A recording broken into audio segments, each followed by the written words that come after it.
হাতে গোনা আর কয়েকটি দিন বাকি বিধানসভা নির্বাচন। এই আবহে রাজ্যের প্রতিটি প্রান্তে জোর কদমে প্রচার চালাচ্ছে বিভিন্ন রাজনৈতিক দল। হেমতাবাদ বিধানসভা কেন্দ্রেও নির্বাচনী উত্তাপ ক্রমশ বাড়ছে। বিজেপি প্রার্থী হরিপদ বর্মনের সমর্থনে জোরদার জনসংযোগ কর্মসূচিতে অংশ নিতে দেখা গেল সদ্য বিজেপিতে যোগদানকারী উত্তম চ্যাটার্জি ও মোহাম্মদ নাসির খানকে। তাদের সঙ্গে উপস্থিত ছিলেন দলের একাধিক নেতা কর্মী। এদিন এলাকায় বাড়ি বাড়ি গিয়ে সাধারণ মানুষের সঙ্গে সরাসরি কথা বলেন তারা। মানুষের সমস্যা, চাহিদা ও প্রত্যাশার কথা শোনেন এবং বিজেপির উন্নয়নমূলক কাজ ও ভবিষ্যৎ পরিকল্পনার কথা তুলে ধরেন। পাশাপাশি আসন্ন নির্বাচনে হরিপদ বর্মনকে বিপুল ভোটে জয়ী করার আবেদন জানান। উত্তম চ্যাটার্জি এদিন সাংবাদিকদের মুখোমুখি হয়ে বলেন, বর্তমান পরিস্থিতিতে সাধারণ মানুষ পরিবর্তনের পক্ষে সওয়াল করছেন।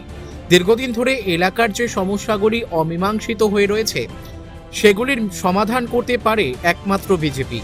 আমরা মানুষের পাশে থেকে কাজ করতে চাই এবং হেমতাবাদকে উন্নয়নের পথে এগিয়ে নিয়ে যেতে চাই।